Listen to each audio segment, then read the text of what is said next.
अभी तक सदर मुमलिकत कोई फैसला नहीं कर सके। एक समरी सदर मुमलिकत को अरसाल की गई वज़ीर आज़म हाउस की तरफ से, जिसमें कहा गया कि सोमवार को इजलास जो है वो कॉल किया जाए 26 तारीख को,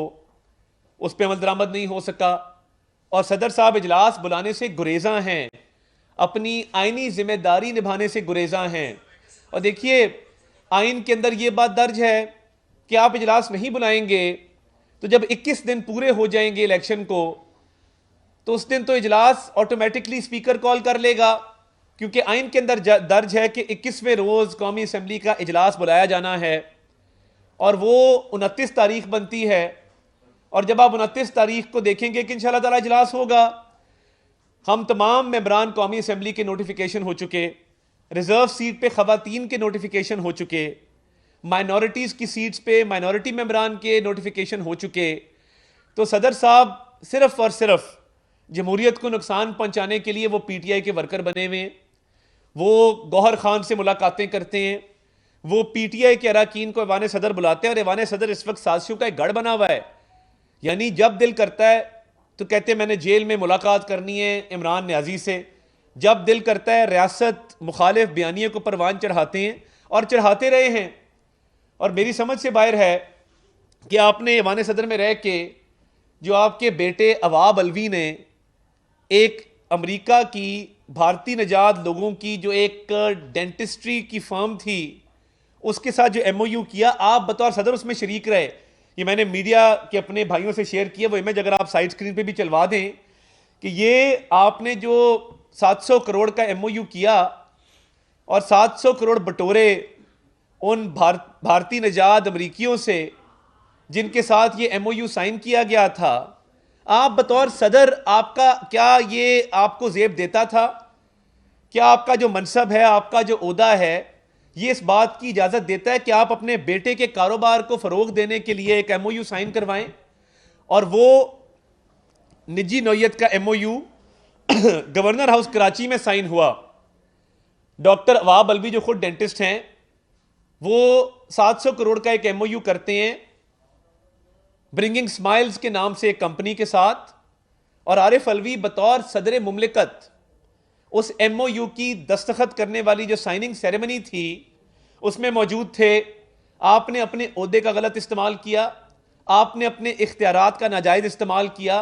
अपने बेटे को मुनाफा पहुंचाने के लिए गवर्नर हाउस में एक एमओयू साइनिंग सेरेमनी रखी। वो एमओयू किसी मोटरवे का नहीं था, किसी पावर प्रोजेक्ट का नहीं था, पाकिस्तान में इन्वेस्टमेंट लाने का नहीं था। वो एमओयू अपने बेटे की कंपनी का किसी और कंपनी के साथ था जिसमें भारतीय निजात अमरीकी मौजूद हैं और 700 करोड़ रुपए इनके बेटे ने कमाने थे।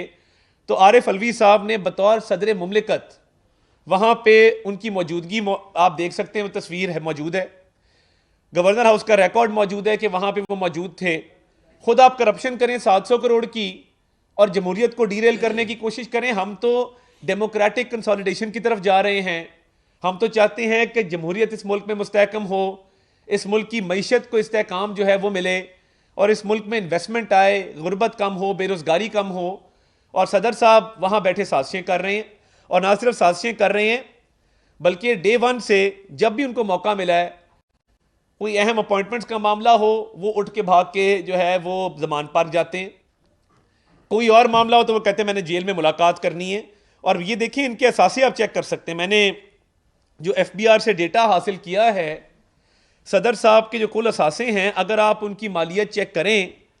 तो मुझे हैरानगी होती है कि आपका डीएचए में क्लिफ्टन में प्रॉपर्टी है कराची के अंदर,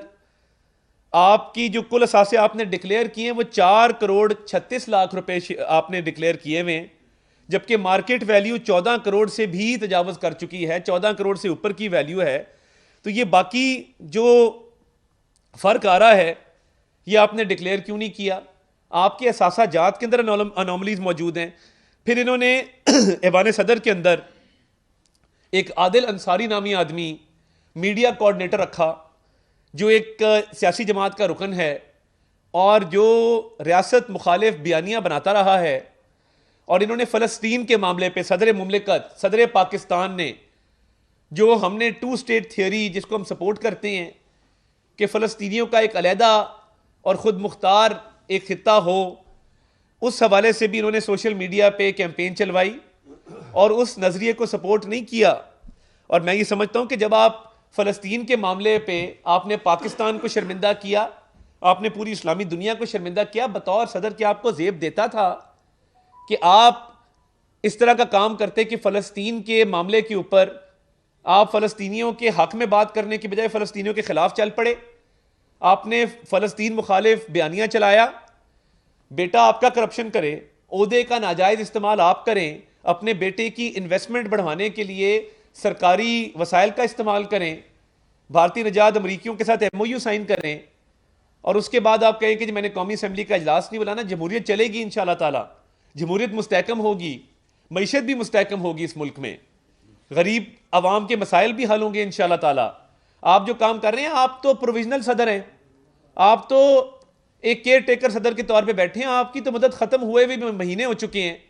सदर का इंतखाब आना है। मगर अफसोस की बात है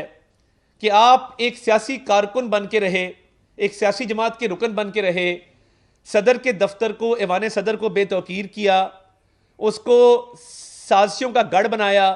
IMF को खत लिखने का मामला हो तो उसके दाने बाने सदर से मिलते हैं, जेलों में जाके मुलाकात करने का मामला हो, पैगाम रसानी का मामला हो, उसके ताने बाने ऐवान सदर से मिलते हैं,